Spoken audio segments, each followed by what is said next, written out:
नमस्कार। ये जो वीडियो है इसमें आप देखेंगे कि मोड कैसे फाइंड करना है इंडिविजुअल और कंटिन्यूस सीरीज का। और उससे पहले अंडरस्टैंड करिए अभी तक जितने भी सेंट्रल टेंडेंसीज हमने डिस्कस किए हैं पिछले लेक्चर्स में, मीन और मीडियन, कुछ ऐसी सिचुएशंस होती हैं जहां पे मीन और मीडियन दोनों फिट नहीं बैठते हैं। यदि मैं एक क्वेश्चन बात करूं कि मुझे जानना है what is the common salary, मुझे जानना है what is the common age, मुझे जानना है what is the common height, तो ऐसी जो ट्रेड्स है, ऐसी जो वैल्यूज हैं उसको हम मीन से नहीं कर सकते हैं। मीन से हम क्या करते हैं, सभी वैल्यू को ऐड करते हैं और जितने एलिमेंट है उससे डिवाइड कर सकते हैं। तो ऐसे कैसे सैलरी हम बताएंगे कि what is the common salary, ऐसे कैसे बताएंगे कि कॉमन एज क्या है। तो मोड में क्या होता है कि जिसकी फ्रीक्वेंसी सबसे ज्यादा होती है, जिसकी डिस्ट्रीब्यूशन में फ्रीक्वेंसी सबसे ज्यादा होती है, उसको हम मोड कहते हैं, जो मॉडल वैल्यू कहते हैं। तो होता क्या है कि हमारे पास जिस एलिमेंट की फ्रीक्वेंसी ज्यादा है that is called a mode, और उसी को हम कहते हैं मॉडल। यहां पे मैंने कुछ कॉमन चीजें रिप्रेजेंट की, तो जब कॉमन इनकम जाननी है, हाइट जाननी है, एज जाननी है, मार्क्स जानने हैं, तो ना तो मिडिल उसमें फिट बैठता है, ना तो उसमें मीन फिट बैठता है। मिडिल का क्या है कि वो डाटा को दो पार्ट में डिवाइड कर देता है। तो सपोज मान लेते हैं कि एक पार्ट दो पार्ट में डिवाइड करता है, पूरी डिस्ट्रीब्यूशन यदि 10 से लेके 500 तक कहें तो एक पार्ट में डिवाइड कर रहा है फ्रीक्वेंसी के अकॉर्डिंग, और 500 टू 5000 वो दूसरे पार्ट में डिवाइड कर रहा है, क्योंकि ये मिडिल का काम होता है कि दो पार्ट में डिवाइड कर देता है, क्योंकि इसकी फ्रीक्वेंसी कुछ ऐसी होगी तो ये डिवाइड किया। तो क्या आप ये जस्टिफाई कर रहे हो क्या? एक तरफ 500 है, एक तरफ 4500 है, it is not justified. So for that cases we need the mode. अब बच्चों मोड को अंडरस्टैंड करिए। इसका सिंपल मतलब the element which has the highest frequency. यदि ग्राफिकली भी इसको रिप्रेजेंट करना है तो ये किसको रिप्रेजेंट करता है? टॉप, ग्राफ के टॉप को रिप्रेजेंट करता है मोड। अब बात आते हैं कि मोड में हम कैसे किस तरीके के डाटा को, तो फर्स्ट ऑफ ऑल मोड जो होता है वो स्मॉल नंबर ऑफ एलिमेंट्स या डाटा डिस्ट्रीब्यूशन के लिए नहीं, it is for the large distribution, जो काफी बड़ी डिस्ट्रीब्यूशन है उसके लिए है, छोटी डिस्ट्रीब्यूशन के लिए नहीं। ओके, सो अब बात आती है कि हमने मोड फाइंड करना है इंडिविजुअल सीरीज का, डिस्क्रीट सीरीज का और कंटिन्यूअस सीरीज का। ओके, तो ये वीडियो किसके लिए है? इंडिविजुअल सीरीज का मोड क्या है और डिस्क्रीट सीरीज का क्या है। तो इंडिविजुअल का बड़ा ही क्लियर है, whatever the distribution given to you, आपने उसमें फाइंड करना है कि किस एलिमेंट की फ्रीक्वेंसी सबसे ज्यादा है। जिसकी फ्रीक्वेंसी सबसे ज्यादा है that is called the mode. जल्दी से एग्जांपल देखते हैं, यहां पे मैंने लिखी हुई है, हमारे पास डिस्ट्रीब्यूशन में एलिमेंट है 2 4 6 8 10 4 8 2 3 2, ये एलिमेंट्स है। इन यूनिक एलिमेंट को मैंने एक साइड लिखा, मैंने 2 को स्कैन किया, इस डाटा में कितनी बार है? तो एक बार है, दो बार है, तीन बार है, तो मैंने इसकी फ्रीक्वेंसी 3 लिख दी। फिर उसके बाद 3 की कितनी है, 4 की कितनी है एंड 10 की कितनी है। तो इसमें क्या पाया हमने कि 2 की फ्रीक्वेंसी सबसे ज्यादा है, then what we called mode of this frequency distribution is 2। Okay, तो मोड कितना है इसका? 2। ऐसे हम इंडिविजुअल सीरीज का फाइंड कर सकते हैं। अब आते हैं डिस्क्रीट सीरीज में। Discrete series that in which there are the unique elements, along with that their frequency is given. यहां पे एक एग्जांपल है, इसको देखिए।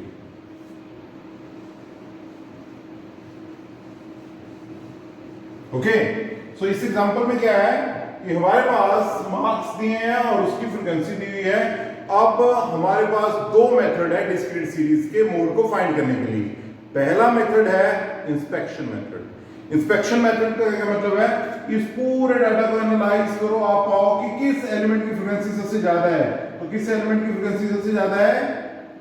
25, सॉरी 20 की, क्योंकि 25 की कितनी है? 35, और 20 की कितनी है? 36।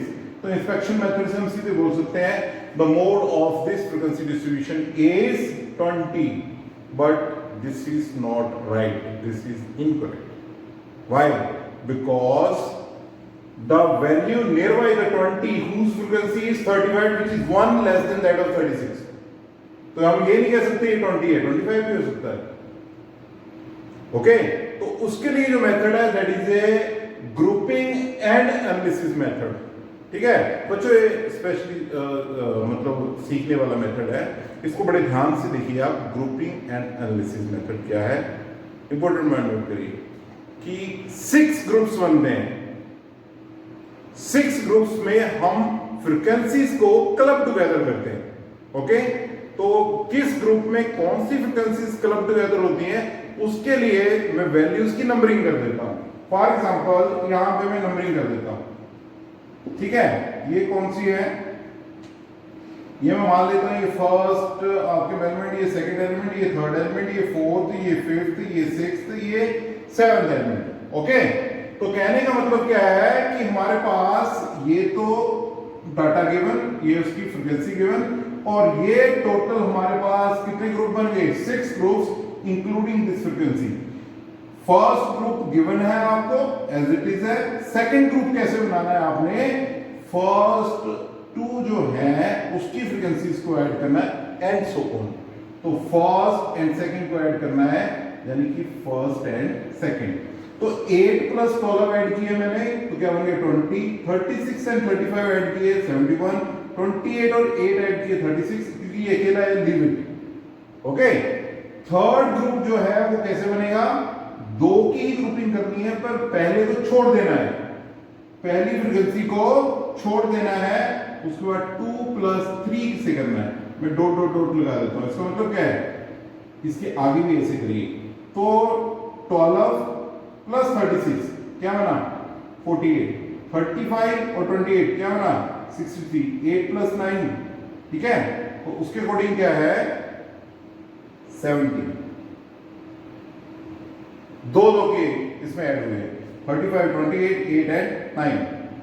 अब फोर्थ में क्या आएगा, दैट इज 1 प्लस 2 प्लस 3, यानी कि first frequency, second frequency, third, तीन लेने हैं, पहले 2 लेने हैं, थर्ड कॉलम में दूसरे को छोड़ देना, 2 को ऐड करना है, फोर्थ कॉलम में पहले 3 को करना है। ऐसे 3 के ग्रुप में फ्रीक्वेंसीज को क्लब टुगेदर ग्रुप करना है आपने। तो 8 प्लस 2 प्लस 36, 20 प्लस 36 56, ऐसे ही 81, बाकी के एलिमेंट को छोड़ दिया। यहां पे कितना आएगा 2 प्लस 3 प्लस 4, यानी कि पहले को छोड़ दिया आपने और 12, 36 और 35 इनको क्लब टुगेदर कर दिया, दैट इज 86, और वैसे ही रिमेनिंग को 55। और उसके बाद लास्ट ग्रुप में जो आएगा वो क्या आएगा 3 प्लस 4 प्लस 5, यानी कि पहली को भी छोड़ देना है, दूसरी को भी छोड़ देना है, उसके बाद 3 के ग्रुप को आपने इकट्ठा कर देना है। By doing so this thing is the grouping of frequencies. इसके बाद हम क्या फाइंड करेंगे, हम एनालिसिस टेबल बनाएंगे। इसको आप देखिए, उसके बाद हम एनालिसिस को अंडरस्टैंड करते हैं। यस, अब ग्रुपिंग एंड एनालिसिस में देखते क्या है कि ये ग्रुपिंग टेबल हमने बनाया है। अब हर एक कॉलम में हमने फाइंड करना है कि सबसे ज्यादा फ्रीक्वेंसी किसकी है। तो आप हर एक कॉलम को करिए तो उसमें पाएंगे कि 71, फिर उसके बाद इस कॉलम में 63, इस कॉलम में देखेंगे तो 81, इस कॉलम में देखेंगे तो 83, और ये तो इकलौती है। तो अब ये देखिए कि इनमें से कौन सी ऐसी वैल्यू है जो मैक्सिमम कंट्रीब्यूट कर रही है इन कॉलम के मैक्सिमम फ्रीक्वेंसीज को। तो उनमें से हमने कोई 3 वैल्यूज चूज करनी है।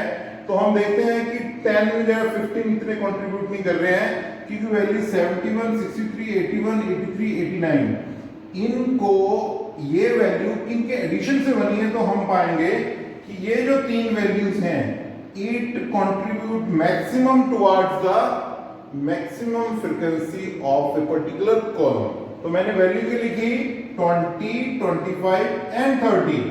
तो यहां पर क्या आ गया हमारे कॉलम नंबर, और यहां पर क्या आ गई वो पर्टिकुलर वैल्यू जो कि मैक्सिमम फ्रीक्वेंसी को कंट्रीब्यूट कर रही है। This thing is called a analysis table. तो ये हमारे पास क्या बन गया, एनालिसिस टेबल बन गया। अब देखिए कि आपने कैसे इस एनालिसिस टेबल को आपने करना है। तो उसमें देखिए सबसे पहले कि जो 20 है, जो फर्स्ट कॉलम है हमारे पास, उसमें 20 क्या कंट्रीब्यूट कर रहा है जो नहीं कर रहा है, ये वाला 20।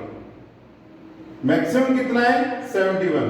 71 किसके साथ बना है, या ये कह सकते हैं कि हमारे पास ये 36 है, तो फर्स्ट कॉलम जो है जिसमें 36 है, तो फर्स्ट कॉलम में 36 किसकी है 20 की, तो एज इट इज क्या होगा एक वैल्यू लिख देते हैं।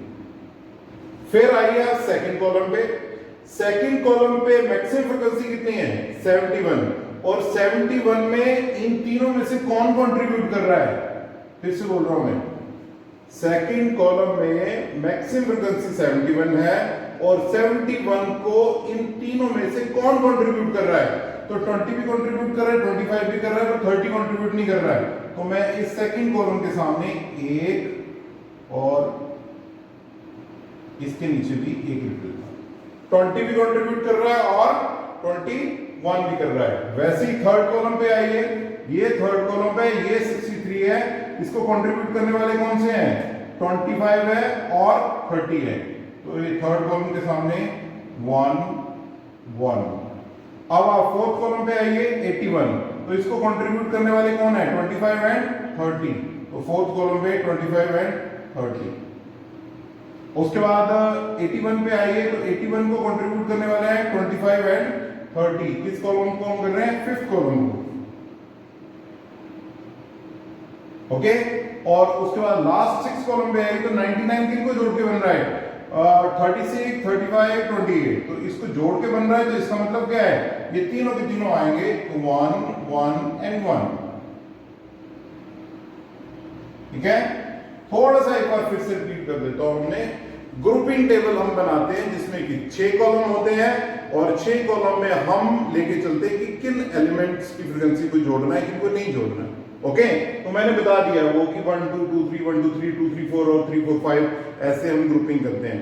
अब उसके बाद क्या है, इसी टेबल बनाने के लिए आपने ये करना है कि हर एक कॉलम की मैक्सिमम फ्रीक्वेंसी को हाईलाइट करिए, ये मैक्सिमम फ्रीक्वेंसीज को हाईलाइट कर दिया, और देखिए कि इन मैक्सिमम फ्रीक्वेंसी को कौन सबसे ज्यादा कंट्रीब्यूट कर रहा है, तो हमने पाया कि ये तीन वैल्यूज की फ्रीक्वेंसी सबसे ज्यादा कंट्रीब्यूट कर रही है। फिर से रिपीट कर रहा हूं, the frequency of these three values contribute maximum to the, वो मैक्सिमम फ्रीक्वेंसी होता है इंडिविजुअल कॉलम, और उसके अकॉर्डिंग एनालिसिस टेबल में हम ये फाइंड करेंगे कि जो हमारी मैक्सिमम फ्रीक्वेंसी है उसमें 20 की कंट्रीब्यूशन है या नहीं है, यही चेक करना है। फिर हमने ये पूरा चेक कर लिया, अब हम कैलकुलेट करते हैं, हम टोटलिंग करते हैं, इसका टोटल आया 3, इसका टोटल आया 5, इसका टोटल आया 4, तो जिसका टोटल ज्यादा आएगा we called that thing is the mode. Mode कितना हुआ 25, क्योंकि इसकी कंट्रीब्यूशन सबसे ज्यादा है। तो बच्चे ध्यान से समझो कि हमने बाय इंस्पेक्शन क्या निकाला था 20, और बाय ग्रुपिंग एंड एनालिसिस हमने क्या निकाला है दैट इज 25। तो 25 is the mode of this method. Thank you.